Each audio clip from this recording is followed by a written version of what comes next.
Assalamualaikum warahmatullahi wabarakatuh. Hello everyone. We will presentation about the speech mechanism. My name is Daliana Inggit Azara and my friend Maratus Soliha. The division of the brain into left and right hemispheres also separates humans from animals. The left hemisphere, which is primarily for language, has areas which are specially designed for language use, where neck area, for instance, is for understanding what people say. Broca area is our speech production, motor cortex for the center of movement of the body.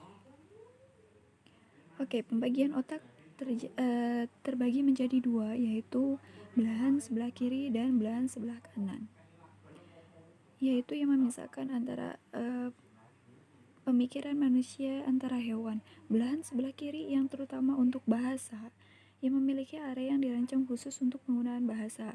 Nah, di sini hanya ada pada otak manusia, tidak dengan otak hewan. Nah, area Wernicke. Ya, area Wernicke misalnya adalah untuk memahami apa yang dikatakan oleh orang.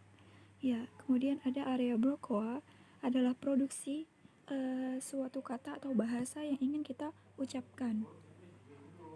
Ya, kemudian ada motor cortex.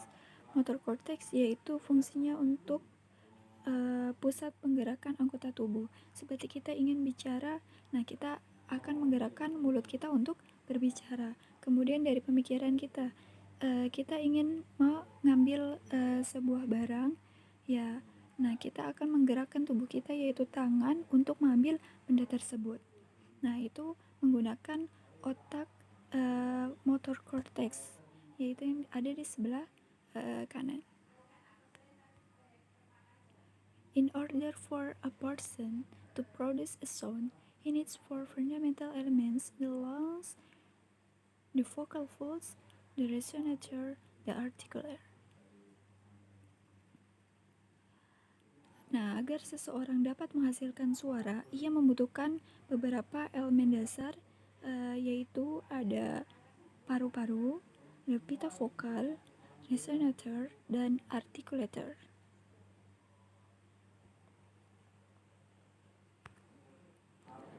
The produce vowels, the tongue is adjusted in such a way that the vowels produced are indeed what are intended. The tongue can be raised high in front of the pupil, the back of the mouth, the produce high vowels such as A, as in bed, and U, as in boat. The tongue can also be lowered to produce low vowels such as AA, as in bar, and A, as in for. The front part of the tongue can be placed or made central position to produce the sound. Untuk menghasilkan vokal, lidah disesuaikan sedemikian rupa sehingga vokal yang dihasilkan memang apa yang dimaksudkan. Contohnya, lidah dapat dinaikkan tinggi di depan oleh seseorang bagian belakang mulut untuk menghasilkan vokal tinggi seperti I. Nah, seperti dalam bed dan U seperti dalam bot. Lidah dapat juga diturunkan untuk menghasilkan vokal rendah seperti A, E, seperti di bar, dan A sejauh ini. Bagian depan lidah dapat ditempatkan di posisi tengah-tengah untuk menghasilkan suara. Speech process. Essential physiological element in speech delivery. It includes the respiratory system and oral safety. Speech which takes place in speech mechanisms when humans speak. Speech process consists of three structures. The number one, structure of respiration. The number two, structure of resonation. Number three, structure for articulation. Elemen fisiologis penting dalam penyampaian ucapan atau pidato termasuk sistem pernapasan dan rongga mulut. Kemudian sistem pernapasan dan rongga mulut bicara yang terjadi dalam mekanisme bicara ketika manusia berbicara, yaitu ada proses Proses ketika kita bicara terdiri dari 3 struktur, yaitu yang pertama struktur respirasi, kemudian yang kedua struktur resonansi, yang ketiga yaitu struktur artikulasi. Structure of respiration, the structure which is our power source to speak. The organs involved in respiration are the trachea, ribcage, thorax, abdomen, diaphragm, and lungs. Struktur respirasi, yaitu struktur yang menjadi sumber kekuatan kita untuk berbicara. Organisme yang terlibat dalam respirasi adalah trakea, tulang rusuk, dada, perut, diafragma, dan paru-paru. Oke, presentasi selanjutnya akan dilanjutkan oleh Rara. Structure of resonation and articulation.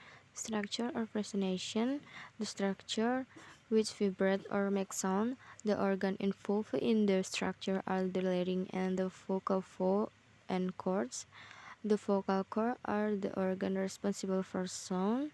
Structure of articulation, responsible for creating different sound of speech. Organ that allow human to articulate sound to produce speech. These organs are soft palate, tongue, lip, teeth, alveolar larynx, and jaw. Struktur resonansi. Yang pertama, struktur yang bergetar atau membuat suara. Yang kedua, bagian yang terlibat dalam struktur ialah laring dan pita suara atau lipatan. Yang ketiga, pita suara ialah bagian yang bertanggung jawab untuk merespons suara. Struktur artikulasi. Yang pertama, bagian untuk menciptakan suara yang berbeda dalam berbicara. Yang kedua, bagian yang memungkinkan manusia mengartikulasi suara untuk menghasilkan ucapan. Yang ketiga, bagian-bagian ialah langit-langit, lidah, bibir, gigi, tengkorak, dan rahang. The air may not be modified by the vocal fold. The function of the vocal fold is, among other things, to determine whether the sound is voiced or voiceless. If the folds are wide apart, as in S below the sound, this is also the state for breathing. Udara mungkin tidak dimodifikasi oleh pita suara. Fungsi lipatan vokal adalah antara lain untuk menentukan apakah suara disuarakan orang. Jika lipatannya terpenuhi atau sepenuhnya di S di bawah, suara ini untuk bernafas. Voice sound or vowels B, D, the, V, O, R, Z, G, assistant. Huruf-huruf vokal B, D, T, H, V, L, R, Z, C. The vocal folds to determine whether sound, particularly a consonant voice or voiceless. We need to look at the voice answer time, commonly abbreviated as VOT. VOT is the time gap between the release of a consonant and the vibration of the vocal fold. If the vibration occurs between 0, 0, 0 and 0.20 milliseconds, virtually simultaneously, the consonant is voiced. If it is between 0.40 or 0.60 milliseconds, the consonant is voiceless. In between the two, that is between 0.20 or 0.40 milliseconds, the sound is heard sometimes a voice and sometimes voiceless. To measure time span, we need a special instrument. Pita suara. Pita suara menentukan apakah suara yang secara suara terbuka, pastoris, yang disuarakan atau tidak bersuara. Kita perlu melihat waktu onset suara, yang biasa disingkat sebagai VOT adalah kesenjangan waktu antara legure konsonan dan getaran lipatan vokal atau pita suara. Jika getaran terjadi antara 0,00 sampai 0,20 milidetik, hampir bersamaan konsonan disuarakan. Jika itu antara 0,40 sampai 0,60 milidetik, konsonannya tidak bersuara. di antara keduanya, yaitu antara 0,20 sampai 0,40 milidetik, suara terdengar seperti yang disuarakan dan terkadang tak beristirahat. Untuk mengukur rentang waktu, kita membutuhkan instrumen khusus. Okay, everyone, thank you for the attention. Wassalamualaikum warahmatullahi wabarakatuh.